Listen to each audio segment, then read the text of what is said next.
כלכלה, מנהל עסקים. לוגיסטיקה וכלכלה. חינוך והוראת המדעים. למדתי מדעי המדינה מורחב. פסיכולוגיה, קרימינולוגיה, סוציולוגיה. למדתי כלכלה. מנהל עסקים. אני למדתי פסיכולוגיה. מה אתה למדת? מה אתה למדת? הוא למד אצלי עבודה סוציאלית, הם היו בבטן בשנה האחרונה, והנה, הם באו לקבל את התואר שלהם. בטעות לקחתי גלימה של תואר שני, קצת הקדמתי את זמני, אבל קיבלתי את מה שמגיע לי בסוף. תואר ראשון בקרימינולוגיה, סוציולוגיה ואנתרופולוגיה, היה מדהים. האווירה ממש כיפית וטובה. תראה, האמת שאפשר גם לקלוט את זה מכל האנשים שסובבים פה והכיף שיש פה. בדיוק עכשיו זה כמו פגישת מחזור קצרה אחרי שנה, כמעט שנה שלא התראינו בעצם, וזה חבל על הזמן, חוויה. החבר'ה מרוצים, כל אחד מצא את המקום שלו, עבודות, תואר שני.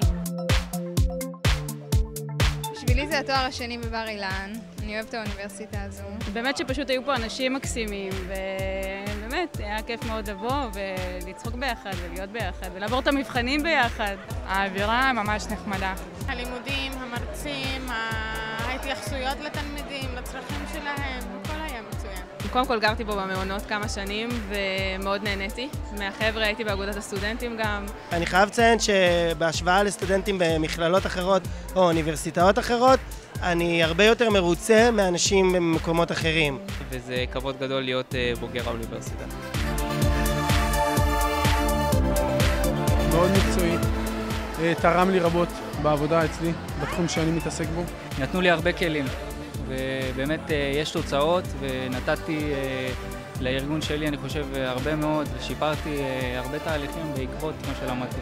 הרצאות של כל מיני מנהלים בפועל, מנהלים גדולים, מנכ"לים וכאלה. במשק הישראלי, וזה היה מצוין.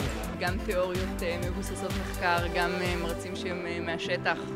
מלמד מאוד, מאוד העשיר את עולם העבודה. אני כבר התחלתי לעבוד ככלכלן. זה פרקטי, יש מה לעשות עם זה. אמנם קצת מאוחר, 30 שנה אחרי, אבל חייבים, כן.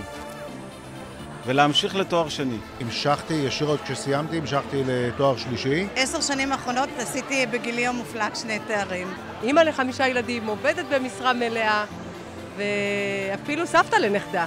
אז כך שאין סיבה, אין תירוצים. אתגר ממש רציני שכשאתה מרגיש שעברת אותו זה כמו שטיפסת לאברסט. זה הזמן ללמוד.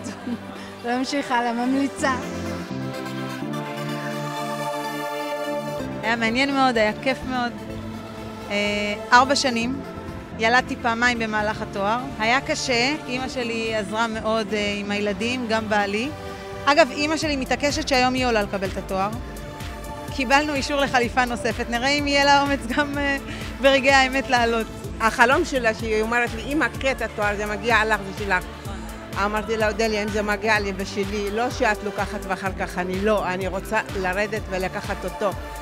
שאולי מישהו ישאל, ואז יבין וידע, ויוכל לעזור כמו שאני עזרתי לך. גם כשדברים נראים בלתי אפשריים, כשיש לך תמיכה וכשיש לך גב חזק, אז אפשר לעשות הכל.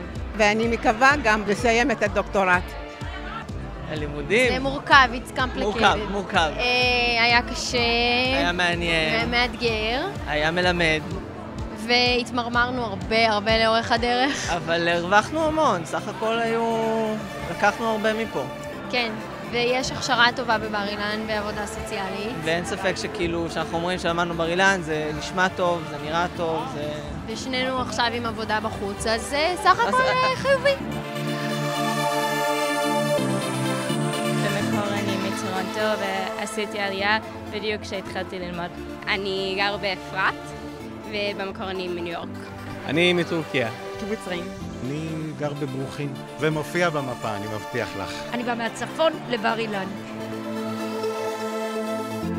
ועשינו זאת. כל אחת יכולה וכל אחד יכול ללמוד ולהצליח. אז כל אחד יכול להחליט ולבוא וללמוד. לשמיים הם בגבול. וואי, היה כיף, אני מתגעגעת כבר. כן, הייתי חוזרת ללמוד שוב. ומאחלת לכולם בעזרת השם גם לעמוד פה בתואר השני ולקבל את הגלימה עם הכובע הפעם. תואר שני במנהל עסקים בעזרת השם, 13 לאוקטובר מתחילים.